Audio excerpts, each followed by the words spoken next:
Happy Tears of the Kingdom release, everybody! I'm Stella Chung, and this is the Weekly Fix, the show where we round up all the gaming and entertainment headlines you may have missed this week. The developers behind Pokémon Game Freak are producing a brand new AAA title, plus Phil Spencer is taking the blame for Redfall's disastrous launch. In the entertainment world, we're going over everything delayed as a result of the Writers Guild of America strike and the Mortal Kombat 2 movie announced new cast member. Hope you're having fun with Zelda. It's news and time.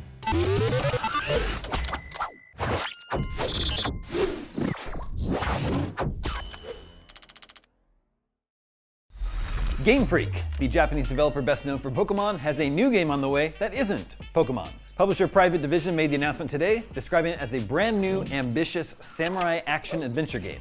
No trailer was revealed, but we do have this one piece of concept art. And if it's indicative of what the final product will look like, I agree, this does look ambitious for Game Freak.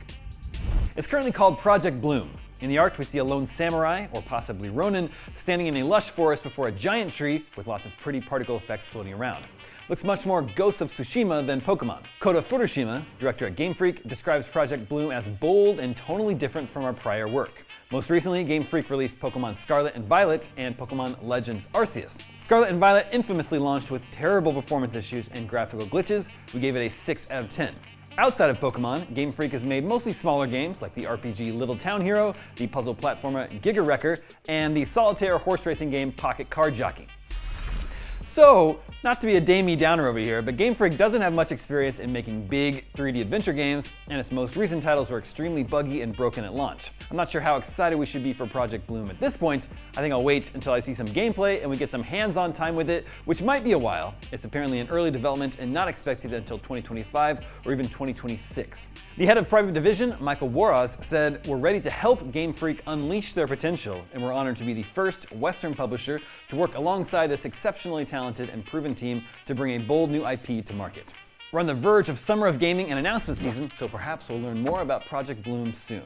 Moving on, Nintendo is trying to quiet rumors about its new hardware, whether it's the long-expected Switch Pro or something entirely new. The company has declared that a Switch successor won't be released until April 2024 at the earliest.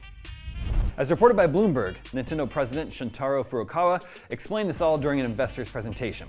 This comes despite a decline in Switch sales. The console sold close to 18 million units in the last financial year, down from 23 million sold the year before and 28 million the year before that. Nintendo forecasts another drop for the coming year.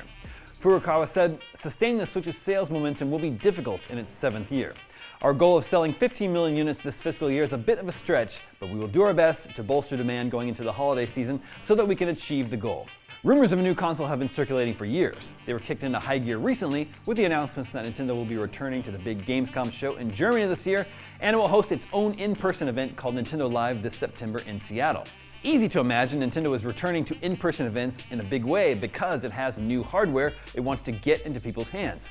We don't know of any big games coming down the pipeline after Zelda except for Pikmin 4 in August. I remain hopeful that new hardware is not far away.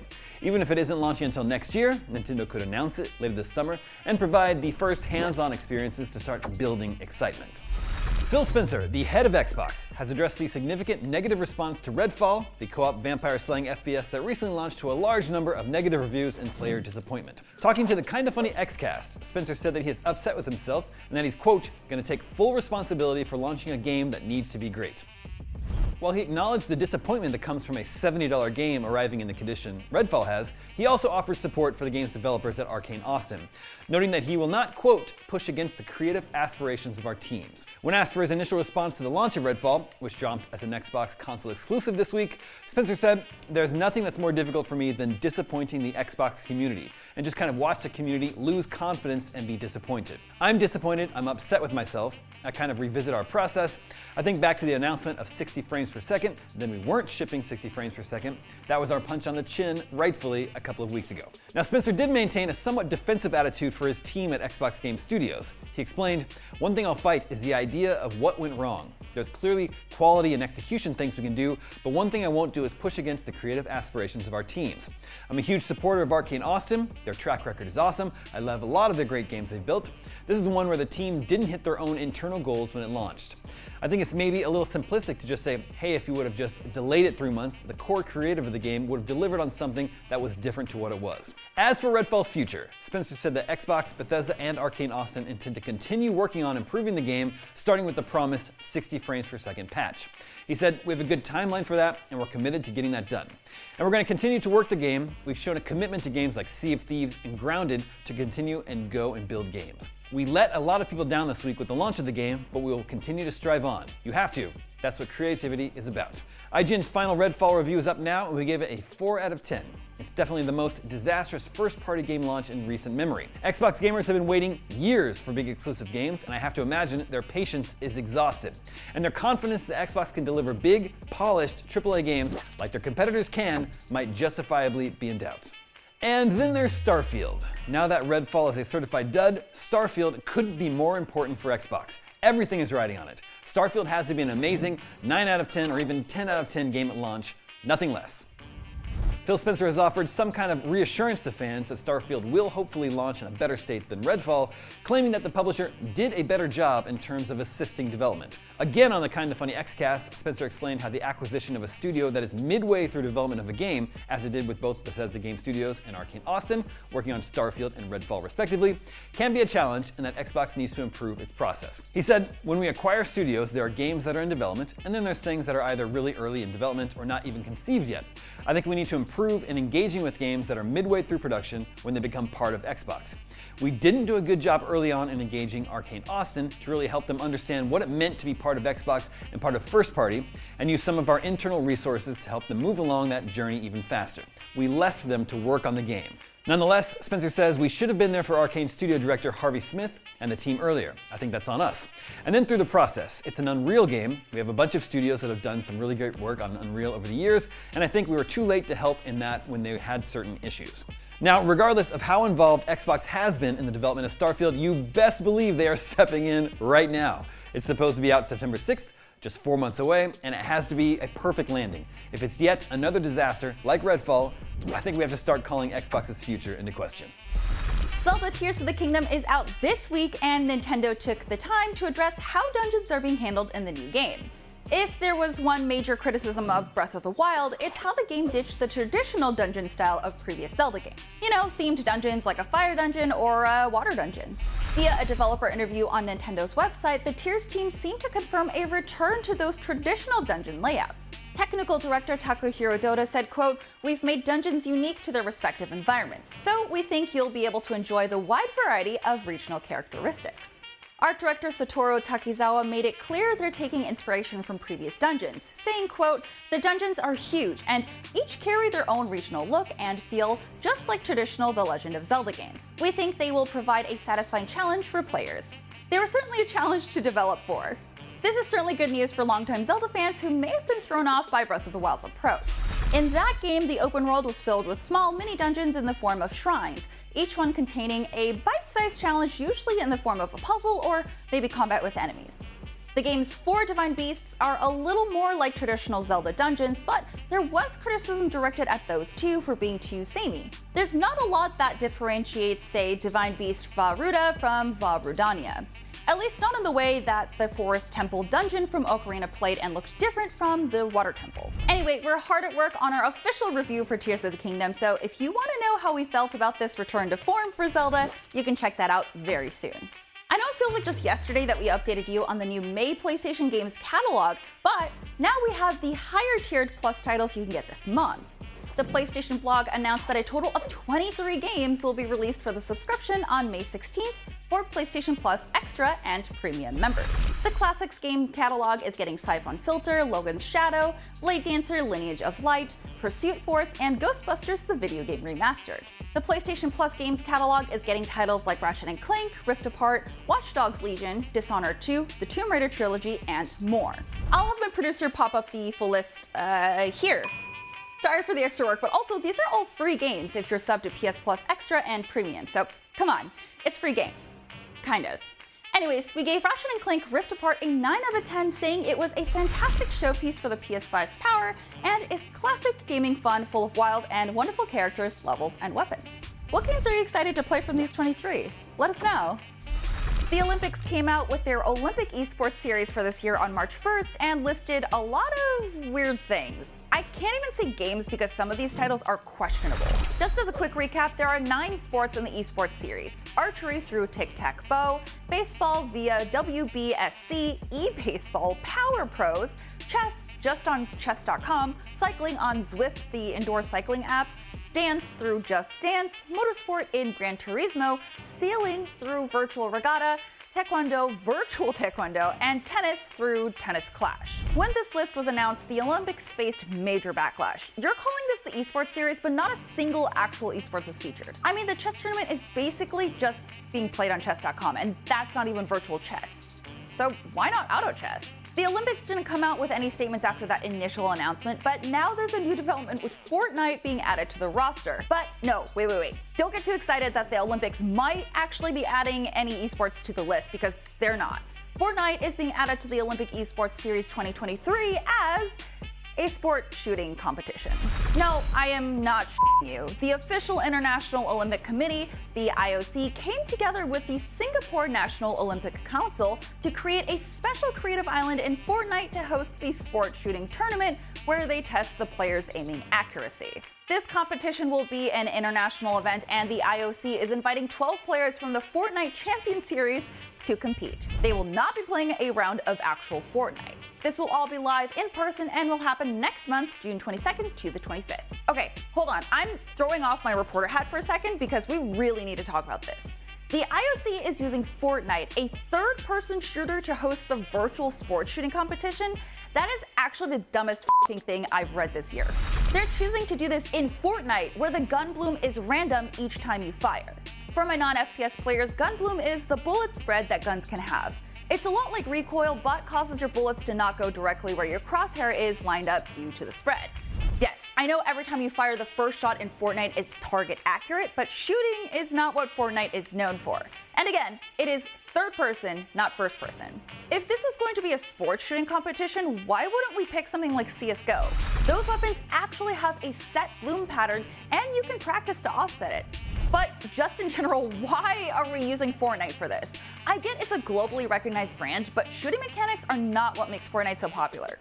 The creative island thing is kind of cool, but Fortnite excels in so much more than its gunplay, which honestly comes second to a lot of what's actually available to use in the game. The latest update gives you force powers and lightsabers, and the movement tech in Fortnite is actually probably the most impressive thing about the game. Why not have a creative island built where players can help build the island as an obstacle course and do a no-build, strictly movement-based course where they have to beat the best time through managing their stamina, timing jumps and climbs, and perfecting the use of movement tech? I was really hoping for an update and statement from the IOC about their very horrible esports picks, but instead we got this. Honestly, the Olympics should just get rid of the word esports from this competition series name and just call it the E-Olympics or something like that, because none of these games are esports related except for Just Dance. But even Just Dance hasn't had an active esports tournament in years. This is just embarrassing at this point. It's time to take a quick break. When we come back, Beetlejuice 2 just got a bunch of information revealed. Plus, we go over everything delayed due to the current WGA strike.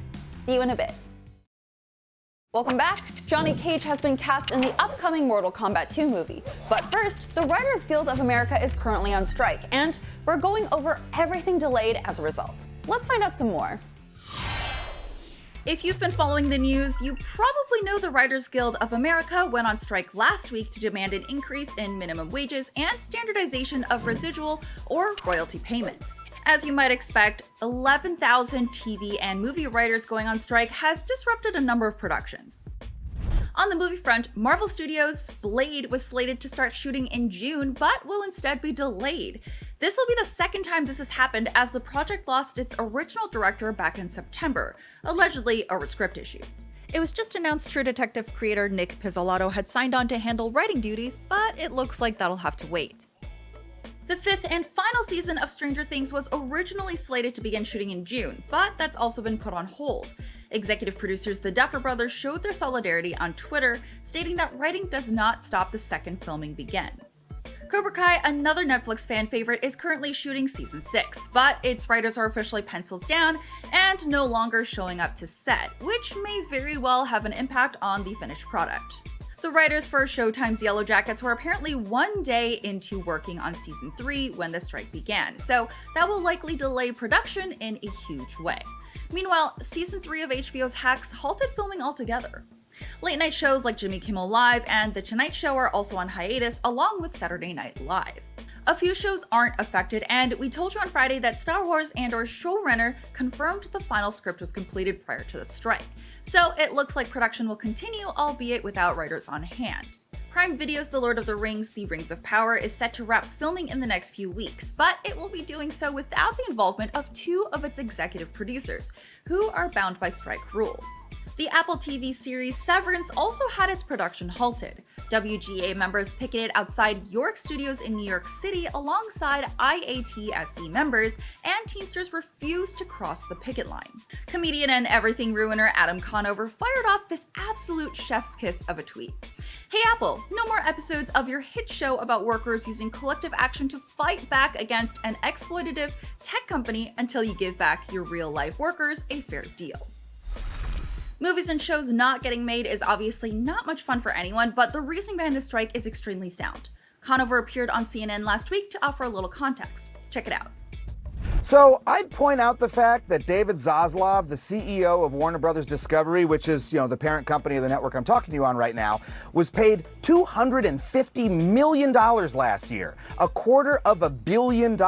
That's about the same level as what 10,000 writers are asking him to pay all of us collectively, all right? So I would say if you're being paid $250 million, Ted Sarandos made about $50 million last year. These companies are making enormous amounts of money. Their profits are going up. It's ridiculous for them to plead poverty when the writers who are making their shows, some of them are not able to pay their rent or their mortgages. I literally know writers who have had to go on assistance because they have not been able to make their year. If you look at these companies, they're making more money than ever. It's the people who make the shows for them that are making less.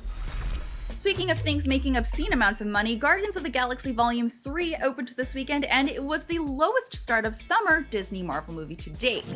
But it still raked in $282 million globally, so it did just fine by mortal movie standards. Volume 3 pulled in $114 million domestically, which is a considerable dip compared to the second film's $146 million domestic gross in 2017, but still a big step up compared to Star-Lord and Company's $94 million debut in 2014, back when no one had heard of these a-holes. For the last decade, Marvel Studios has pretty consistently released a new movie every year around late April or early May, not counting the MCU's 2-year movie hiatus during the pandemic. Adjusted for inflation, Guardians Volume 3 had the weakest opening of any of these, and while that's not too surprising putting it up against all 4 Avengers movies, it pulled in $73 million less than last year's Doctor Strange in the Multiverse of Madness, which does raise the question of whether audiences have Marvel fatigue, or superhero fatigue in general.